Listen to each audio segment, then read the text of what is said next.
এই কোরআনের জন্য মুসলমান জীবন দেয়, রক্ত দেয়। মুসলমান দুনিয়া থেকে জালেমদের কাছে ফাঁসি রশিতে ঝোলে। দুনিয়ার কোন ইমানদার কুফফার বেদিন মুশরিকদের কাছে বিন্দু পরিমাণের জন্য মাথা নত করতে পারে না। কথা কোন ঠিক কিনা? সাহাবীদের ভিতরে পেটের ভিতরে খাদ্য ছিল না, কিন্তু সাহাবীদের কলিজার ভিতরে ঈমান ছিল। কথা কোন ঠিক কিনা? দুনিয়ার মুসলমানদের ঈমানের কাছে বাতিলদের বুলেট ফেল হয়ে যাবে, গুলি বোমা বারুদ সমস্ত কিছু ফেল হয়ে যাবে। মুমিনদের ঈমানের কাছে তাদের কোনো তোয়াক্কা থাকতে পারে না। কথা কোন ঠিক কিনা? আল্লাহ রাব্বুল আলামিন বলছেন, দুনিয়ার বান্দা বান্দিরা শুনে নিয়ে যাও, তোমাদের কাছে হেদায়েতের যে পুস্তক নাজিল করেছি, হেদায়েতের যে কিতাব দান করে দিয়েছি, এই কিতাব এমন একটি কিতাব, এই পুস্তক এমন একটি পুস্তক, এই সংবিধান এমন একটি সংবিধান, যে সংবিধানের ভিতরে বিন্দু মাত্র কোনো ভুল নাই। আল্লাহু আকবার কোন। আমার কথার ভিতরে ভুল থাকতে পারে, আপনার নেতা নেত্রীর কথার ভিতরে ভুল থাকতে পারে, আপনার পীর সাহেব হুজুরের মাঝে ভণ্ডামি থাকতে পারে, ভুল থাকতে পারে, ঠিক কিনা? প্রত্যেকটা জিনিসের আসল আছে, নকলও আছে, কিন্তু আল্লাহর কোরআনটা একেবারে আসল কিতাব, এর কোনো নকল কোনো কপি নাই। কথা কোন ঠিক কিনা? আল্লাহ রাব্বুল আলামিন কোরআন শরীফের 2 নম্বর সূরা, সূরা বাকারা 2 নম্বর আয়াতের ভিতরে ডাক দিয়ে জানায় দিচ্ছেন, যালিকাল কিতাবু লা রাইবা ফীহি।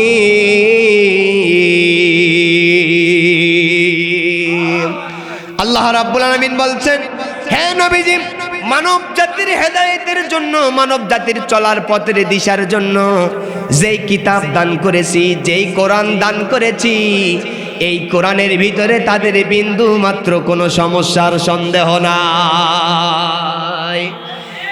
তাহলে রবের কথার ভিতরে কোনো সন্দেহ, আরো জোরে সন্দেহ। এইবার আপনারা আসেন, রবের কথার ভিতরে যেহেতু সন্দেহ নাই, প্রমাণ কোথায় থেকে পাবেন? প্রমাণ আছে না নাই? আল্লাহর কোরআনকে জিজ্ঞেস করব, কোরআন তুমি আমাদের মাঝে নাজিল হয়েছো, কিসের কারণে নাজিল হয়েছো? তোমাকে আল্লাহ তাআলা কেন পাঠিয়ে দিয়েছে একটু বলে দাও। আল্লাহ রাব্বুল আলামিন সূরা ইব্রাহিমের বলছেন, কিতাবুন আনজালনাহু ইলাইকা লিতুখরিজান নাসা মিনাল যুলুমাতি ইলান নূর। আল্লাহ রাব্বুল আলামিন বলছেন, তোমাদের মাঝে যেই কিতাব দান করেছি, যেই দাস্তুর দান করেছি, তার একটা উদ্দেশ্য আছে। সেই উদ্দেশ্য হলো আল কোরআনের আইন, আল কোরআনের কথাবার্তা, আল কোরআনের সমস্ত কিছু যদি একজন মানুষ তার রান্নাঘর থেকে পার্লামেন্ট পর্যন্ত সেটিং দিতে পারে, ওই ব্যক্তির রান্নাঘর থেকে পার্লামেন্ট পর্যন্ত কোরআন সেটিং দেওয়ার কারণে আল কোরআন তাদেরকে সমস্ত জুলুমাতের পথ থেকে, সমস্ত অন্ধকারের পথ থেকে হেদায়েতের পথে বাহির করে নিয়ে আসবে। আল্লাহু আকবার কোন। তাহলে কোরআন মানলে আলোর দিকে নিয়ে আসবেন যিনি, তিনি কে? আল্লাহর কোরআনের ভিতরে ভুল নাই। যেহেতু ভুল নাই, এবার আমরা ব্যাখ্যার দিকে চলে যাব। কথা বলতে হবে, নাজিল করেছেন কে? বলেন তো, আসমানি যতগুলো কিতাব আল্লাহ তাআলা নাজিল করেছেন, তার ভিতরে সবচাইতে বড় কিতাবের নাম হচ্ছে কোন কিতাব? আরো জোরে। ছোট্ট একটা বাবু, উনিও জবাব দিয়েছে আলহামদুলিল্লাহ কোন। এই কিতাব আমাদের কাছে প্রিয় না অপ্রিয়? আরো জোরে বলে। এই কিতাব আমাদের কাছে প্রিয়। কেমন প্রিয়? এই কিতাবকে রক্ষা করতে গিয়া মুসলমানেরা কোরআনের মান, সম্মান, ইজ্জত, তার হেফাজতের জন্য প্রয়োজনে মুসলমান নিজেকে ফাঁসির রশিতে ঝুলাতে পারে। কথা কোন? আরো জোরে। তার প্রমাণ কি? তার প্রমাণ হযরতে আবু বকরের জামানায় ইয়ামামার যুদ্ধে ভণ্ড নবীর আবির্ভাব হয়েছিল। ভণ্ড নবীর বিরুদ্ধে তিনি জিহাদ যুদ্ধ করেছিলেন। সেই জিহাদ যুদ্ধে মুসলমানরা, হাফেজে কোরআনরা শহীদ হয়ে যায় কোরআন দিন ইসলামকে টিকানোর জন্য। আল্লাহু আকবার কোন। তাহলে কোরআন মুসলমানদের কলিজা। কথা কোন ঠিক কি না? এই কোরআনের জন্য মুসলমান জীবন দেয়, রক্ত দেয়। মুসলমান দুনিয়া থেকে জালেমদের কাছে ফাঁসি রশিতে ঝোলে, দুনিয়ার কোন ইমানদার কুফফার বেদিন মুশরিকদের কাছে বিন্দু পরিমাণের জন্য মাথা নত করতে পারে না। কথা কোন ঠিক কিনা? এই কোরআন মুসলমানদের কাছে প্রিয় কিতাব। আপনি আমাকে গালি দেন, কোনো সমস্যা নাই। আপনার বিরোধী লোক আপনি আমার এই দেশ থেকে ত্যাগ করে দেন, বাহির করে দেন, এলাকা ছাড়া করাতে পারেন, কিন্তু মুসলমানদের ভিতরে যার দাম থাকে, আল্লাহর কোরআন থাকে, আসমানের নিচে জমিনের উপরে আমার রব তার সম্মান বৃদ্ধি করে দিবে। যতই চেষ্টা করেন কিছুই করতে পারবেন না। কতক্ষণ ঠিক কিনা? তাহলে যেই কিতাব আল্লাহর পক্ষ থেকে নাজিল হয়েছে, এই কিতাবের কথা সত্য না মিথ্যা? আরো জোরে কোন, সত্য না মিথ্যা? অনেক সত্য কিতাব। এবার চলেন আমরা একটু সামনের দিকে অ্যাডভান্স হব, জেনে নেব আল কোরআনের কথা কেমন সত্য। হযরত ইমাম আবু হানিফার সময় ইরাকে একটা খলিফা ছিল, বাদশা ছিল। ইরাকে কি ছিল? ইরাকে একটা খলিফা বাদশা চাঁদনি রাত্রিতে, জ্যোৎস্না রাত্রিতে স্ত্রীকে নিয়ে চাঁদ দেখতেছে, আর এক পর্যায়ে কথার ভিতরে হঠাৎ করে বলে ফেলেছে যে স্ত্রী আমার প্রিয়তমা, ওই চাঁদের চাইতে তুমি যদি সুন্দর না হও তাহলে তুমি তালাক। কি হয়ে যাবা? কথা কয় না, তাহলে তুমি তালাক। এটা কেমন কথা বলেন তো? চাঁদের চাইতে কি কেউ সুন্দর হইতে পারে? জ্যোৎস্না রাত, চাঁদনি রাত, কত সুন্দর আলো দেয়, চতুর্দিকে আলো ছড়িয়ে যায়, ঠিক কিনা? আর আমার বউ, আপনার বউ পাশে বসে থাকলে তো আলোই পাবে না, ঠিক কিনা? ইমাম আবু হানিফার সময়ে যেই খলিফা ছিল সে বলতেছে চাঁদের চাইতে তুমি যদি বেশি সুন্দর যদি না হও তাহলে তুমি তালাক। হঠাৎ করে বলেই ফেলেছে। এখন তালাক যদি কেউ আদর করে দেয় তাহলে কি তালাক হবে? আদর করে দিলেও তালাক হবে, রাগ করে দিলেও তালাক হবে, ঠিক কি না? বউ মানুষ আদর করে তালাক দেয়? কোন তালাক দেয় না? একটা গোলাপ ফুল নিয়ে যা কয় যে বউ তোমাকে গোলাপ ফুল দিলাম, তোমাকে তালাক দিলাম, এটা কেউ বলে? রাগ হইলেই তো বলে, ঠিক কিনা? এখন তালাক রাগের মাথায় দেখ আর খুশি হয়ে দেখ, তালাক কিন্তু তালাকই। কথা কয় না? খলিফা এক পর্যায়ে বলে ফেলছে তালাক। স্ত্রীর মাথা তো ঘুরে গেল, স্বামী কি বললা? তালাক তো হয়ে গেছে, এখন কাহিনী কি হবে? এখন খলিফা ডাক দিয়ে বলতেছে বউ খবরদার ঘরের কথা বাইরে প্রকাশ করো না, আপাতত আমরা আলাদা বিছানায় ঘুমাবো, কাহিনীটা পরের দিন হুজুরদের কাছ থেকে ফতোয়া নেব। কার কাছ থেকে? আরো জোরে কোন, কার কাছ থেকে? হুজুরদের কাছ থেকে ফতোয়া নেব। যেহেতু বলেই ফেলেছি আর তো শুধরানোর কোনো ব্যাপার নাই, ফতোয়া নেওয়া লাগবে। হযরতে আবু হানিফা রাহমাতুল্লাহ আলাইহির খলিফা সেই সময়কার দেশের বাদশা স্ত্রীকে যখন ডাক দিয়ে বলতেছে স্ত্রী আমার, চাঁদের চাইতে তুমি যদি সুন্দর হও, চাঁদের চাইতে তুমি যদি সুন্দর না হও তাহলে কিন্তু তুমি তালাক হয়ে যাবা, তাহলে কিন্তু তুমি তালাক হয়ে যাবা। যেহেতু খলিফা বাদশা মহোদয় কথাটা বলেই ফেলেছে, কথাটা তার ভিতরে নিয়ে যাইতে পারবে না, স্ত্রী তালাক হয়ে গেছে। পরের দিনে বাদশা মহোদয় আলেমদের একটা মিটিং তৈরি করলেন, মিটিং ডাকলেন। মিটিং ডাকবার পরে মিটিং এর ভিতরে ডাক দে বলতেছে বাদশা মহোদয়, এবার ডাক দে বলতেছে ও আমার দেশের আলেম ওলামারা, তোমরা আপনারা শুনে নিয়ে যান, আপনারা জেনে নিয়ে যান। আপনাদের কাছে একটা মাসালা জানতে চাই। কোনো মানুষ যদি তার স্ত্রীকে বলে যে চাঁদের চাইতে তুমি যদি সুন্দর না হও তাহলে কিন্তু তুমি তালাক হয়ে যাবা, তাহলে কি সত্যি সত্যি তালাক হয়ে যাবে নাকি? এখন হুজুর মানুষ বাদশা মহোদয়কে ডাক দিয়ে বলতেছে বাদশা মহোদয়, আপনি যেহেতু এই মাসালা চেয়েছেন, মীমাংসা চেয়েছেন, মনে হয় আপনার সঙ্গে এই ঘটনা ঘটছে নাকি? হুজুর কিন্তু আসল জায়গায় হাত দিয়েছে। এইবার বাদশা মহোদয় ডাক দিয়ে বলতেছে হুজুর, গত রাত্রিতে স্ত্রীর সঙ্গে খোলা আসমানের নিচে জমিনের উপরে চাঁদ দেখতেছিলাম। চাঁদ দেখা অবস্থায় স্ত্রীকে এই কথা আমি হঠাৎ করে বলে ফেলেছি, ভুলবশত বলে ফেলেছি। এখন উপায় কি হয়ে যাবে? আলেম ওলামা ডাক দিয়ে বলতেছে বাদশা মহোদয়, আপনার কাছে ফতোয়া জারি করে দিলাম, ফতোয়া দান করে দিলাম। আপনি যেই কথা বলে ফেলেছেন সেই মাসালা হলো আপনার স্ত্রীকে বলার সঙ্গে সঙ্গে তালাক হয়ে গেছে, স্ত্রীকে ফেরত নেবার মতো আর কোনো সুযোগ নাই। আল্লাহু আকবার। আলেম ওলামা ফতোয়া দিয়েছে স্ত্রীকে আর ফেরত নিতে পারবেন না। সেই দেশের ভিতরে ইমাম আবু হানিফা রাহমাতুল্লাহ আলাইহি ছিলেন।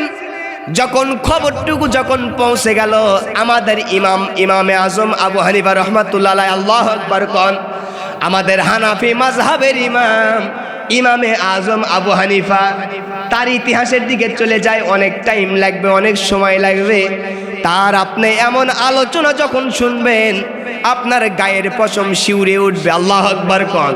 কারণ তিনি শুধু ইমাম ছিলেন না, তিনি ইমামতির দায়িত্ব পালন করতে গিয়া আল্লাহর দিন কোরআন সুন্নাহ ইসলামের পক্ষে থাকতে গিয়া খলিফা মনসুরের হাতে জালিমের জিন্দানখানায় বন্দী হয়েছিলেন। কথা কোন ঠিক কিনা?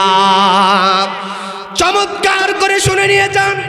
ইমাম আবু হানিফার উত্তরসূরি আপনারাও যারা আছেন, ইমাম আবু হানিফার মাসআলা অনুসরণ করবেন, বাতিলদের টার্গেট হবেন না, স্বৈরাচারদের টার্গেটে পড়বেন না, জেলখানায় যাওয়ার সুন্নত পালন করবেন না।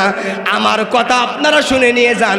আপনি ইমাম আবু হানিফার নরম নরম সুন্নত আদায় করেন, গরম সুন্নতের দিকে ধারেন না। কথা কোন ঠিক কিনা?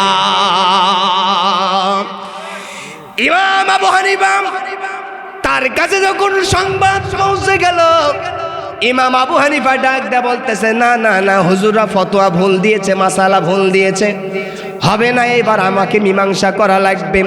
ইমাম আবু হানিফা রহমাতুল্লাহ আলাইহি এবার সামনের দিকে চলে গেলেন। পরের দিনে আলেম ওলামাদের মিটিংয়ে যাবার পরে ডাক দিয়ে বলতেছে, দুনিয়ার মানুষেরা, ইরাকের মানুষেরা শুনে নিয়ে যান, গতকালকে দিনে আলেম ওলামা যেই মিটিংয়ে যেই মাসালা প্রদান করেছে, আমি আজকে নতুন করে একটা মাসালা দিতে চাই, এই মীমাংসাটুকু আমি করতে চাই।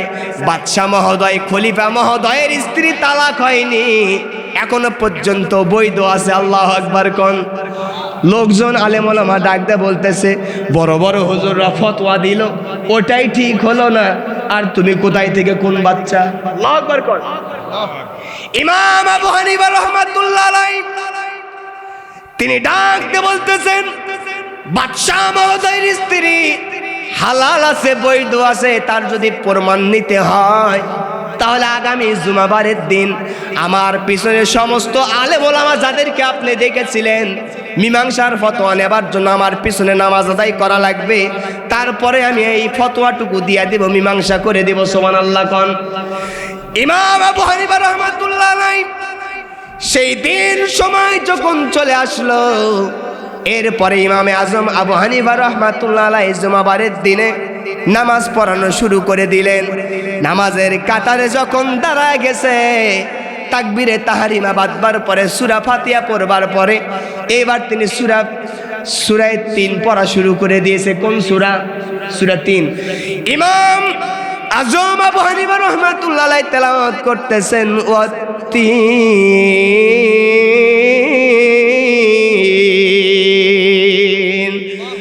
والتين والزيتون وطور سينين وهذا البلد الأمين لقد خلقنا القمر في أحسن تقويم। মাঝখানে কি ভুল পড়ছি আমি? ভুল হয়েছে কোথায়? ইমাম আজম আবু হানিফা রাহমাতুল্লাহ আলাইহি এই আয়াতের ভিতরে যেখানে ইনসান হতো, ইনসান মানে মানুষ, আর কমার মানে হলো চাঁদ। আল্লাহু আকবার কোন। ইমাম আবু হানিফা রাহমাতুল্লাহ আলাইহি যখন লাকাদ খলাকনাল ইনসানের জায়গায় চাঁদের কথা বলছে, ভিতর থেকে লোকমা আসলো, আল্লাহু আকবার। কি আসলো? কথা কয় না। ইমাম সাহেব ভুল করে লোকমা দিবে না স্যার? ইমাম সাহেব যদি ভুল করে, যত বড় ডিগ্রিধারী ইমাম হোক, একজন যদি রিক্সাওয়ালাও হয়, পিছন থেকে কিন্তু চিল্লাই উঠবে, আল্লাহু আকবার। ওই পিচ্ছি লাফায় উঠছে, কি বলবে? লোকমা দিবে কি দিবে না? লোকমা দেওয়ার উদ্দেশ্য হলো, হুজুর আপনি আপনার, ভাইরা বসো, আপনি আপনার নেতৃত্বে নামাজ পড়ালে চলবে না, আপনার মন মস্তিষ্ক অনুযায়ী নামাজ পড়ালে হবে না। লোকমা দিলাম, আপনার ভুল হয়েছে, শুধরায় নেন। 3 বারের উপরে যদি আপনি ভুল করেন, ভুল যদি না শোধরান ঘাট ধাক্কা দিয়ে কাতারে বের করে দেব। ইমামতির যোগ্য আপনি, কথা কন, ইমামতির যোগ্য আপনি। মসজিদের একজন সামান্য 8,000 10,000 টাকা বেতনের ইমাম সাহেবের নামাজ পড়তে গিয়ে যদি আপনি ইমাম সাহেবের ভুল ধরেন, একজন রিক্সাওয়ালা, ঠেলাওয়ালা, কুলি মজুর, সেটা যে কেউ হোক না কেন, দেশের ইমাম, দশের ইমাম যখন ভুল করে, টাকা যখন বিদেশে যখন পাচার করে, দেশের টাকা যখন চুরি করে খাটের নিচে বাক্স ভরায়, দেশের প্রত্যেকটা ইমামকে যদি আমরা লোকমা দিতাম, বাংলার জমিন থেকে স্বৈরাচার পালিয়ে যেতে বাধ্য হতো অনেক আগেই, কথা কোন ঠিক কিনা? মসজিদের ইমামের ভুল ধরেন, কারণ এখানে কোনো বাধা নাই, বিপত্তি নাই। দেশের বড় বড় ইমামরা ভুল করলে ওই জায়গায় যদি বাধা দেন, পিঠের ওপরে লাঠি পড়বে, কথা কন ঠিক কিনা? এই জন্য আমরা নরম সুন্নত পালন করি, গরমের ধার ধারি, কথা কয় না, গরমের ধার ধারি। আমরা নবীজির, আল্লাহর কোরআনের সমস্ত কিছুর অনুসরণ করি ততক্ষণ, বিপদ আপদ আসে না যতক্ষণ, কথা কন ঠিক কিনা? ইমামে আজম আবু হানিফা রাহমাতুল্লাহ আলাইহি সূরা 3 পাঠ করতেছেন। কোন সূরা? আবার পড়তেছেন, লাকাদ খালাকনাল ইনসানা, এই জায়গায় আবার পড়তেছেন, লাকাদ খালাকনাল কমারা ফি আহসানি তাকওয়িম। ভিতর থেকে লোকমা আসছে। এবার ইমাম আবু হানিফা রাহমাতুল্লাহ আলাইহি শুধরায় নেবার পরে এবার তিনি নামাজ শেষ করলেন। এইবার তো হুজুররা খেপে গেছে, সামান্য একটা সূরা 3 তুমি শুদ্ধ করে পড়তে পারো না, আর আমাদের মাসালা তুমি ভুল ধরেছো, শুধরায় দেবার চেষ্টা করতেছো, এত বড় সাহস কোথায় থেকে তুমি আসলাম? ইমামে আজম আবু হানিফা রাহমাতুল্লাহ আলাইহি ডাক দিয়ে বলতেছে, আলেম ওলামা পরিষদ বর্গ, কেউ আপনারা মন খারাপ করবেন না। আমার আল্লাহ সূরা 3 ভিতরে ডাক দিয়ে বলেছেন, আসমানের নিচে জমিনের ওপরে আমি মানুষের চেহারাকে সর্বোত্তম করে সৃষ্টি করেছি, সর্বসুন্দর করে সৃষ্টি করেছি। বাদশাহ মহোদয় তার স্ত্রীকে যেহেতু সেই কথা বলেছে, চাঁদ সুন্দর না তুমি সুন্দর, আমাদের বিশ্বাস হয়ে গেছে চাঁদের চাইতে মানুষ সুন্দর। বাদশাহ খলিফা সাহেবের স্ত্রী তালাক হয়নি। আল্লাহু আকবার কর। দুনিয়ার বান্দা বান্দিরা, তোমাদের মাঝে যেই কিতাব দান করেছি, যেই কোরআন দান করেছি, তোমরা শুনে নিয়ে যাও, তোমরা জেনে নিয়ে যাও, তোমরা শুনে নিয়ে যাও, জেনে নিয়ে যাও, যেই কিতাব তোমাদের মাঝে আমি আল্লাহ পাঠায়া দিলাম। কোরআনকে যদি জিজ্ঞাসা করো, কোরআন তোমার ভাষা কোথায়, তোমার বাড়ি কোথায়, তোমার পরিচয় কি, তুমি একটু চমৎকার করে ডাক দে জানায়া দাও। আল্লাহর কোরআন ডাক দে জানায়া দিচ্ছেন সূরা বুরুজের ভিতরে। আল্লাহর কোরআন বলতেছেন চমৎকার করে, আমি রব্বুল আলামিনের পক্ষ থেকে যেই কোরআন তোমাদের মাঝে এসেছি, যেই কিতাব তোমাদের মাঝে এসেছি, এই কিতাবের পরিচয় হলো, বাড়ি হলো, ভাষা হলো লাউহে মাহফুজের ভিতরে। বাল হুয়া কুরআনুম মাজিদ ফি লাউহিম মাহফুজ। আল্লাহু আকবার কর। আল্লাহর কোরআন পরিচয় জানায়া দিল, আমার বাড়ি হলো লাউহে মাহফুজে। এবার কোরআনকে জিজ্ঞেস করব, কোরআন তুমি যে পৃথিবীতে আগমন করেছো, তোমাকে নাজিল করেছে আমার আল্লাহ তাআলা, এবার তুমি বলো তোমাকে হেফাজত করবে কে? আল্লাহর কোরআন বলতেছে, ইন্না নাহনু নাযালনা যিকরা ওয়া ইন্না লাহু লাহাফিজুন। আল্লাহর কোরআন বলতেছেন, এই কিতাব নাজিল করেছেন আমার আল্লাহ, আর এই কোরআনুল কারীম হেফাজত করবে আমার আল্লাহ। পড়েন না সুবহানাল্লাহ। কোরআনকে জিজ্ঞেস করব, কোরআন তুমি পৃথিবীতে আগমন করেছো মানুষগুলোকে নূরের পথে নিয়ে আসবার জন্য, হেদায়েতের পথে নিয়ে আসবার জন্য, শান্তির দিকে নিয়ে আসবার জন্য। ওগো কোরআন তুমি এবার জানায়া দাও, আমার দেশে, আমার দুনিয়ায় তো অনেক কুফফার থাকবে, কাফের থাকবে, মুশরিক থাকবে, ইহুদি থাকবে, নাসারা থাকবে, বেদিনরা থাকবে, তারা কি তোমাদেরকে কি তোমাকে প্রকাশ করতে দিবে নাকি? আল্লাহর কোরআন ডাক দা বলতেছে, ইউরিদুনা লিইউতফিউ নূরাল্লাহি বিআফওয়াহিহিম ওয়াল্লাহু মুতিম্মু নূরিহি ওয়ালাউ কারিহাল কাফিরুন। আল্লাহর কোরআন বলতেছে, আমি কোরআনের আলোকে নির্বাপিত করতে চাইবে কাফেররা, কাফেররা চাইবে কোরআনকে প্রকাশ হতে দেব না। আর আমার আল্লাহ বলছেন আল্লাহু মুতিম্মু নূরিহি, আমি আমার কোরআনকে জ্বালাবো, কাফেররা যতই মন খারাপ করুক। কথা কোন ঠিক কিনা? আমার বন্ধুগণ, আমার ছোট্ট মানুষ, আমি ছোট্ট মানুষ, আমার নাম যেই মানুষের নামে নাম, বিশ্ববরেণ্য আলেমে দ্বীন, কোরআনের পাখি, দল মত নির্বিশেষে বাংলাদেশে একজন আলেম আল্লামা সাঈদী, যাকে সমস্ত দলের মানুষরা তাকে ভালোবাসতো। কথা কোন ঠিক কিনা? আমার বন্ধুগণ, ওরা চেষ্টা করেছিল, চিন্তা করেছিল আল্লামা সাঈদীরা যদি ফাঁসি রশিদে ঝুলানো যায়, দুনিয়া থেকে যদি বিদায় করে দেওয়া যায়, মনে হয় তাফসিরি কারক খুঁজে পাওয়া যাবে না। লক্ষ্য করে দেখা গেল বড় হুজুরকে যেই দিন থেকে ধরেছে, হাজারো মুফাসসির বাংলার ঘরে ঘরে জন্ম নিয়েছে। কথা কোন ঠিক কিনা? ছোট্ট একটি ইতিহাস বলে দিয়ে যায় তিনি কেমন মানুষ ছিলেন। তার বাবা ছিল ফুরফুরা শরীফের খলিফা সাহেব। তার মায়ের, তার মা আর তার বাবা একদিন ছোট্টবেলায় যখন মক্তবখানায় পড়াশোনা করত, এমত অবস্থায় সাঈদী সাহেবের মা, সাঈদী সাহেবের বাবা ফজর নামাজ পড়বার পরে মক্তবখানায় হাজির হয়ে গিয়েছে। মক্তবখানায় যাবার পরে হুজুরের কাছে ডাক দিয়ে বলতেছে, হুজুর আজকে ঘুমের ঘরের ভিতরে আমি ছোট্ট সাঈদীর বাবা লক্ষ্য করে তাকায়া দেখেছি আপনার ছাত্র ছোট্ট সাঈদী হাজার হাজার লক্ষ লক্ষ মানুষের সামনে আল্লাহর কোরআনের তাফসীর করতেছে।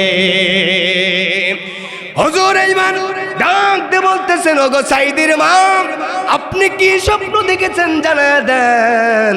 সাঈদী সাহেবের মা এবার ডাক দিয়ে বলতেছে, হুজুর ছোট্ট সাঈদীর বাবা যে স্বপ্ন দেখেছে, আমি সাঈদীর মা ঘুমের ঘরের ভিতরে একই স্বপ্ন দেখেছি। আল্লামা সাঈদীর হুজুর তখন ডাক দিয়ে বলতেছেন, ওগো সাঈদীর মা, ওগো সাঈদীর বাবা, শুনে নিয়ে যান, জেনে নিয়ে যান, আমিও লক্ষ্য করে দেখতেছি এই ছোট্ট সাঈদী একদিন বিশাল বড় মানুষ হয়ে যাবে, লক্ষ লক্ষ মানুষের হৃদয় জয় করে ফেলবে, বাংলার জমিনে তামাম পৃথিবীতে তাফসীর করবে, শত শত মুসলিম কালেমা পড়ে মুসলিম হয়ে যাবে। তাই তো হুজুরের দোয়া যেন কবুল হয়েছে। দেখা গিয়েছে বাংলার জমিনে শত শত মুসলিম তার স্টেজে কালেমা পড়ে মুসলমান হয়ে যেত। ঠিক কিনা?